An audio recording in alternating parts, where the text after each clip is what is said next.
As primeiras cidades surgiram em função da Revolução Agrícola, que ocorreu por volta de 3000 a.C., no Crescente Fértil, região compreendida entre a Mesopotâmia e o Egito. Nesse período, as sociedades da área, além de adquirirem condições de alimentar os agricultores, passaram a ter capacidade de abastecer os habitantes das cidades, que agora podiam se dedicar às atividades propriamente urbanas, comércio e artesanato.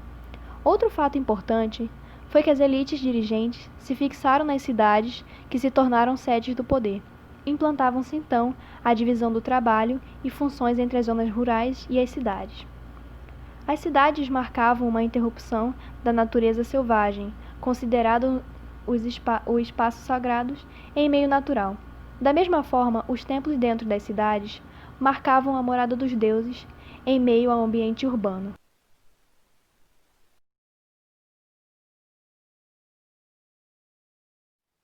As cidades surgiram também na Mesopotâmia, região entre os rios Eufrates e Tigre, destacando-se Ur e Babilônia. Para nossos padrões, cidades pequenas, porém, para a época, verdadeiras metrópoles. Com o passar do tempo, outras cidades surgiram, sempre próximas aos rios, já que estes fertilizavam a terra, o que favoreciam o abastecimento das cidades.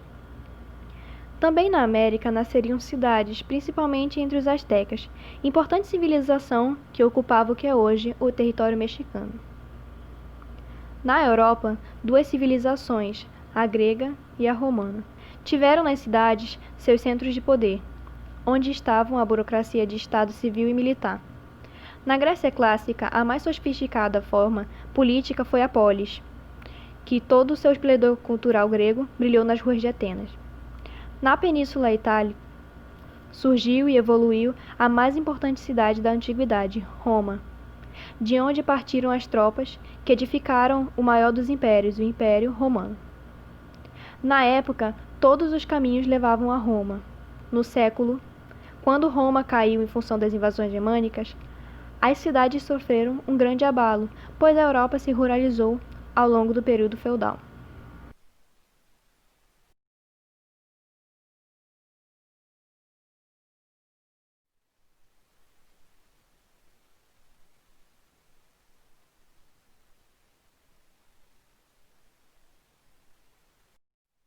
Cidades medievais. A tecnologia do período desenvolveu-se principalmente na construção das catedrais, estando o conhecimento tectônico sob o controle das corporações de ofícios. Entre várias características temos influência teocêntrica, construções grandiosas, uso de técnicas inovadoras nas construções, padrões construtivos de igreja, catedrais, basílicas e mosteiros, e dois principais estilos, o românico e o gótico.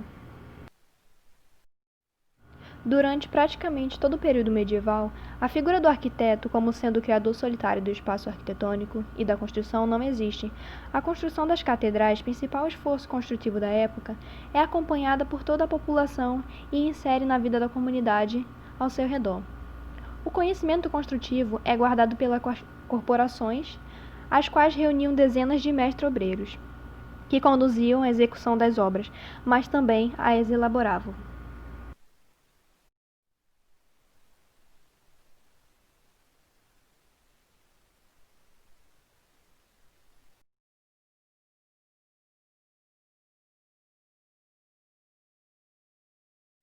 Cidades contemporâneas. As cidades passam a crescer de modo inédito e as novas demandas sociais relativas ao controle do espaço urbano devem ser respondidas pelo Estado, o que acabará levando ao surgimento do urbanismo como disciplina acadêmica. O papel da arquitetura e do arquiteto será constantemente questionado e os novos paradigmas surgem. Alguns críticos alegam que surge uma crise na produção arquitetônica, que permeia todo o século XIX e somente será resolvida com o advento da arquitetura moderna. Nas cidades contemporâneas, há cada vez mais fluxo de pessoas, informações e mercadorias que definem suas paisagens urbanas. Distingue-se as coberturas territoriais dos meios de transporte e as infraestruturas da utilização coletiva, influenciando certamente as opções de transporte dos indivíduos.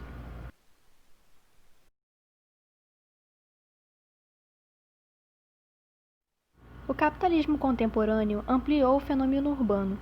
Se antes haviam cidades, atualmente há megalópolis, onde a conurbação criou uma sofisticada rede de fluxo de capitais, informações, mercadorias e serviços.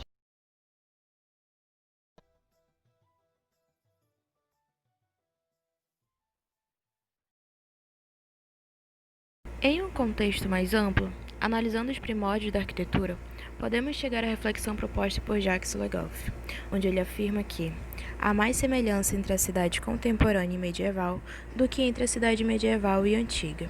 Mas o que dizer com isso? As cidades passaram por transformações, seja econômicas, sociais e principalmente culturais. Desde as primeiras pirâmides erguidas, as tecnologias desenvolvidas em prol do desenvolvimento arquitetônico e com o objetivo de alcançar maiores proporções nas construções, foram tomando espaço entre as mais diversas obras.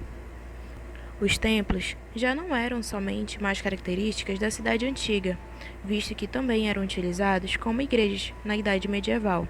Pontos que Legoff destaca também são as questões de sociabilidade, do orgulho. Desde a Idade Média, a cidade é posta como lugar de civilização e ao campo lugar de rusticidade. Daí já vemos uma relação do medievo com o contemporâneo.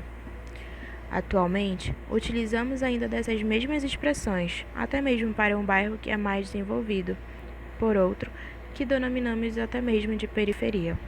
Atualmente, é possível notar as diferenças, dentro de uma própria cidade, as divisões urbanísticas. De um lado, uma cidade totalmente construída e desenvolvida, com arranha-céus, prédios, etc., e do outro, a periferia. Outra grande característica que podemos analisar são as características do tempo medieval, com suas características góticas e românicas que, apesar de estilos diferentes, o teor central sempre foi, quanto mais alto, mais próximo da luz divina. Ou seja, as construções elevadíssimas tinham como objetivo proporcionar a quem estava lá dentro melhor sensação de estar próximo do divino, mais próximo ao céu. Hoje, as igrejas ainda seguem esse pensamento, porém de forma mais aberta.